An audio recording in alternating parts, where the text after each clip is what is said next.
Hi everyone, my name is Luong and I'm a PhD student at the Center of Health and Sustainability at Uppsala University. Today I'm very happy to share with you about my project, which is to bridge the gap, leveraging the sustainability agenda to inform the policy and action on driver of antimicrobial resistance. So first, let's take a look on what the problem is.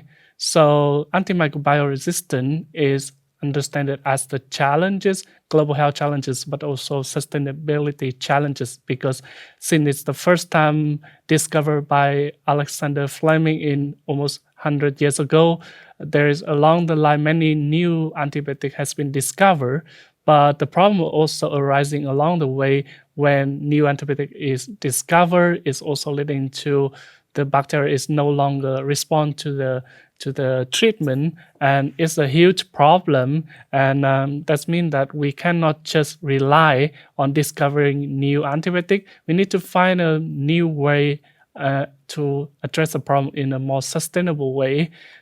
That's leading to the first commitment from World Health Organization, the big meeting in 2015, leading to the issue of Global Action Plan, calling the action from the whole world to address the problem, working together.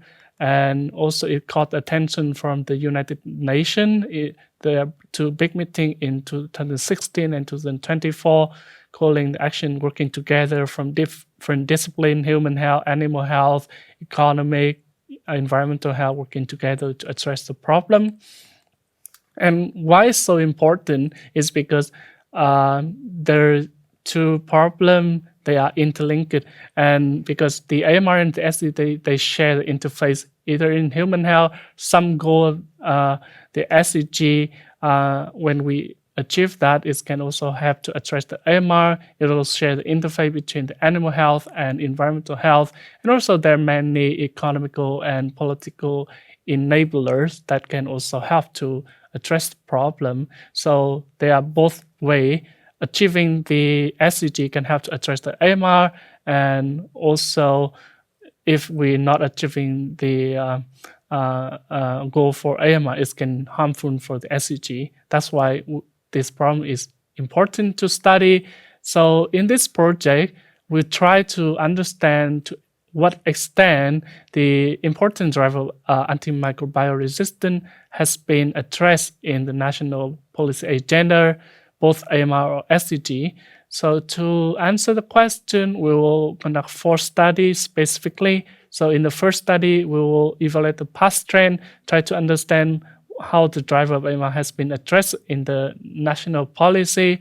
And in the second study, we will map in the driver, try to have a deep understand how they are interlinked and what are they. And in the third study, we will take 10 countries at a case study, looking at the current priority, what driver has been addressed, what are not. And in the fourth study, we will try to understand if there is any conflict or any synergy can be leveraged from the national policy agenda to address the problem. So the final word is, when you see this picture, it's perfectly visualize how we envision our study. On the left-hand side, you see some people working on the SDG, and on the right-hand side, you see also people working on address the health problem, animal health problem, environmental problems. So they are just piece of the puzzle, and we are working all together to build a better world. That is the message of this study, and thank you for listening. Together, we can build a better world.